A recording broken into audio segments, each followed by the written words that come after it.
رات میں 2 دفعہ کھانا کھانے والا سسرال۔ فلاسفر گاؤں میں شادی کی تیاریاں چل رہی ہوتی ہیں، تبھی وہاں پہ پریم لتا اپنے بیٹے بیٹی اور پتی کے ساتھ شادی میں آتی ہے۔ تبھی سرلا ان سے کہتی ہے کہ بہن جی آپ کا بہت شکریہ شادی میں آنے کے لیے۔ تبھی وہ کہتی ہے ارے بہن جی کیسے نہ آتے ہم، آپ نے بلایا ہی اتنے پیار سے تھا۔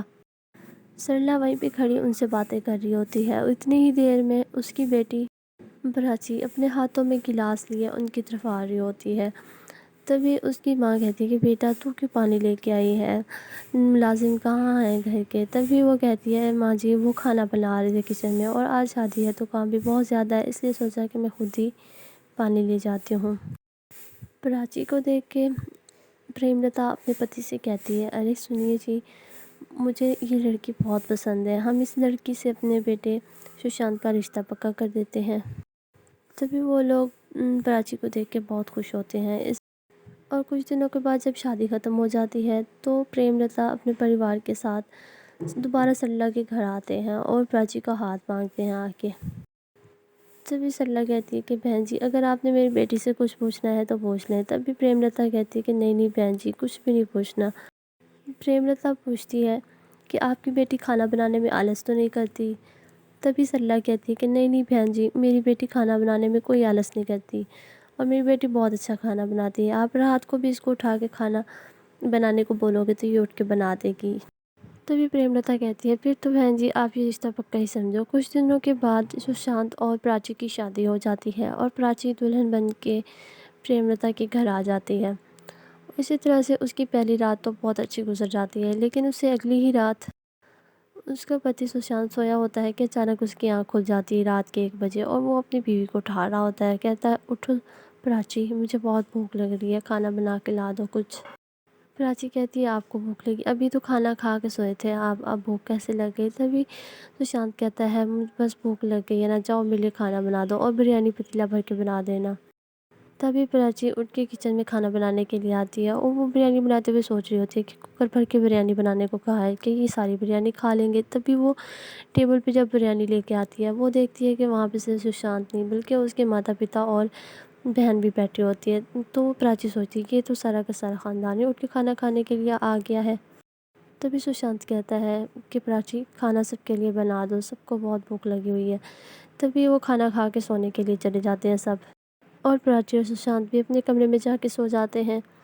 تبھی پراچی کی آنکھ لگ جاتی ہے اور اتنے میں ہی اس کی ساس 4 بجے آ کے دوبارہ دروازہ بجانے لگ جاتی ہے اور وہ زور زور سے دروازہ بجا رہے تھے، بہو اٹھ جاؤ مجھے بہت بھوک لگ رہی ہے، کھانا بنا دو اٹھ کے۔ وہ کھانے کا نام سن کے پھر سے چونک جاتی ہے اور باہر آتی ہے، کہتی ہے ماں جی ابھی تو کھانا کھایا تھا پھر سے بھوک لگ گئی۔ تبھی اس کی ساس کہتی ہے کہ بیٹا میں شوگر کی مریض ہوں، مجھ سے بہت بھوک لگتی ہے، تم جلدی سے کھانا بنا دو۔ اسی طرح وہ دوبارہ کچن میں چلی جاتی ہے کھانا بنانے کے لیے اور وہ سب کے لیے کھانا بنا رہی ہوتی ہے۔ کھانا بناتے ہوئے سوچ رہی ہوتی ہے کہ یہ کیسے خاندان میں میرے ماتا پتا نے شادی کر دی ہے کہ ان کو تو بھوک بہت زیادہ لگتی ہے۔ پراچی پھر سے ان سب کو کھانا کھلا کے دوبارہ اپنے کمرے میں جا کے سو جاتی ہے اور اس کی آنکھ لگ جاتی ہے، وہ بہت گہری نیند میں سو جاتی ہے۔ اس طرح سے جب وہ صبح اٹھ کے آتی ہے تو 8-9 کا ٹائم ہوتا ہے اور جو وہ اپنی ساس کا روپ دیکھ کے حیران رہ جاتی ہے۔ پراچی کی ساس کہتی ہے کہ بہو اتنی دیر تک سو رہی تھی، یہ تمہارا مائکہ نہیں ہے سسرال ہے، بلکہ ٹائم سے اٹھ کے کھانا نہیں بنا سکتی، اب ہم سب نے ابھی ناشتے کے انتظار میں بیٹھے ہوئے ہیں، یہ تو کوئی تمہارا مائکہ نہیں ہے، میں تمہاری ماں نہیں ہوں ساس ہوں، اس لیے اپنا ٹائم سے اٹھ کے سارا کام کیا کرو۔ تبھی وہ اس کو ڈانٹنے لگ جاتی ہے، اوپر سے سشانت آ جاتا ہے اور کہتا ہے کہ پراچی میرا بھی ٹفن پیک کر دو، مجھے باہر کا کھانا سوٹ نہیں کرتا جلدی سے۔ تبھی پراچی کہتی ہے اچھا جی ٹھیک ہے میں کر دیتی ہوں۔ تبھی وہ دوبارہ کچن میں سب کے لیے کھانا بنانے لگ جاتی ہے اور وہ ان سب کی اس عادت سے بہت پریشان ہو جاتی ہے اور وہ بہت ہی تھک جاتی ہے سب کے لیے کھانا بنا بنا کے۔ تبھی وہ سب کو ناشتہ بنانے کے لیے ان کے لیے پوریاں اور سبزی بنا کے لیتی، تبھی اس کی ساس کہتی ہے کہ بیٹا تو نے تو پوریاں بہت اچھی بنائی ہیں، میرا دل کر رہا ہے کہ میں 7-8 ہی کھا جاؤں۔ تبھی سشانت کہتا ہے ہاں پراچی میں نے تو کھا بھی لی اتنی ساری۔ تبھی پراچی کہتی ہے کہ اچھا ہوا انہوں نے پیٹ بھر کے کھانا کھا لیا، اب رات کو یہ لوگ مجھے اٹھائیں گے ہی نہیں۔ تبھی سب لوگ کھانا کھا کے اپنے کمرے میں سونے کے لیے چلے جاتے ہیں۔ اس طرح سے پراچی سوئی ہوتی ہے کہ اس کے پتی کی 1 بجے پھر سے آنکھ کھل جاتی ہے۔ وہ اٹھ کے واش روم جاتا ہے اور پھر کچھ ٹائم کے بعد فریش ہو کے دوبارہ آ کے سو جاتا ہے، لیکن اس کے پیٹ میں پھر بھوک کی وجہ سے گڑگڑ ہونے لگ جاتی ہے۔ تبھی وہ پھر سے پراچی کو اٹھانے لگ جاتا ہے۔ جب پراچی گہری نیند میں ہونے کی وجہ سے اس کی آواز نہیں سن پا رہی ہوتی، تبھی وہ اس کو زور زور سے اٹھانے لگ جاتا ہے، لیکن اتنے میں اس کے باعث ساس اور سسر اور نند بھی زور زور سے آ کے بلانے، تبھی پراچی ڈر کے اٹھتی ہے اور وہ چلانے لگ جاتی ہے۔ تبھی اس کی ساس کہتی ہے کہ بیٹا پراچی کیا ہوا ہے تمہیں؟ تو وہ کہتی ہے کہ ماں جی مجھے لگتا ہے کہ کوئی ہے گھر میں۔ تبھی اس کی ساس کہتی ہے کہ نہیں بیٹا، ہم دروازہ بجا رہے تھے، کوئی بھی نہیں ہے، وہ ہمیں بہت بھوک لگ رہی ہے تو ہمارے لیے کھانا بنا دے۔ تبھی اس پراچی کہتی ہے کہ ماں جی آپ لوگوں کو رات کو بھوک کیوں لگ جاتی ہے؟ تبھی اس کی ساس کہتی ہے بس ہمیں لگ جاتی ہے بھوک، تو ہمارے لیے بس جلدی سے کھانے کے لیے کچھ اچھا سا بنا دے۔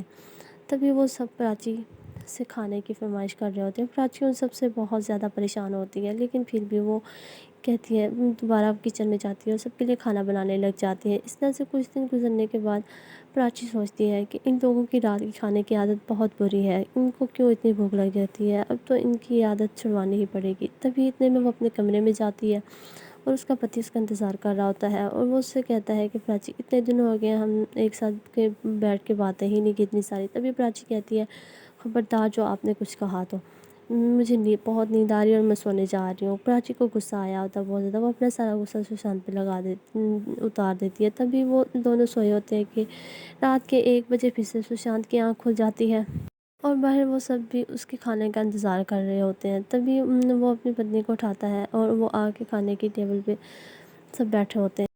تبھی پراچی کا سسر کہتا ہے کہ بہو بھی کیا سوچے گی، یہ کیسے لوگ ہیں؟ تبھی اس کی ساس کہتی ہے کہ وہ کچھ نہیں کہے گی، اگر اس نے حامی بھری تھی رات کو کھانا بنانے کی۔ تبھی سوشانت دوسری طرف اپنی بیوی کو اٹھانے میں لگا ہوتا ہے کہ اٹھو سب کے لیے کھانا بنا دو۔ پراچی پھر سے پریشان ہو جاتی ہے اور وہ اپنے شوہر پر پھر سے چلانے لگ جاتی ہے۔ تبھی سوشانت کہتا ہے کہ اٹھ جاؤ اب سب ویٹ کر رہے ہیں۔ تبھی پراچی دوبارہ سے کچن میں چلی جاتی ہے سب کے لیے کھانا بنانے کے لیے۔ وہ سوچے کہ اب تو ان کی اس عادت کو چھڑوانا ہی پڑے گا۔ تبھی وہ کچن سے سارے فاسٹ فوڈ ہٹا دیتی ہے اور صرف سبزیاں، پروٹین والی سبزیاں ہی بناتی ہے۔ تبھی پراچی سب کے لیے کھانا لگا دیتی ہے اور سب سے کہہ رہی ہوتی ہے کہ آج سے کوئی بھی فاسٹ فوڈ نہیں کھائے گا اور جو بھی سبزی میں بناؤں گی پروٹین والی وہی سب کو کھانی پڑے گی۔ تبھی اس کی ساس کہتی ہے کہ بیٹا ہمیں تو تمہارے ہاتھ کے کھانے کی عادت ہو گئی ہے، تو جو بھی کھلائے گی ہم کھا لیں گے۔ پراچی ان کے لیے روز ہی پروٹین والی سبزیاں بنانے لگ جاتی ہے اور کچھ دنوں تک ان کی رات کو بھوک لگنے والی عادت بھی ختم ہو جاتی ہے۔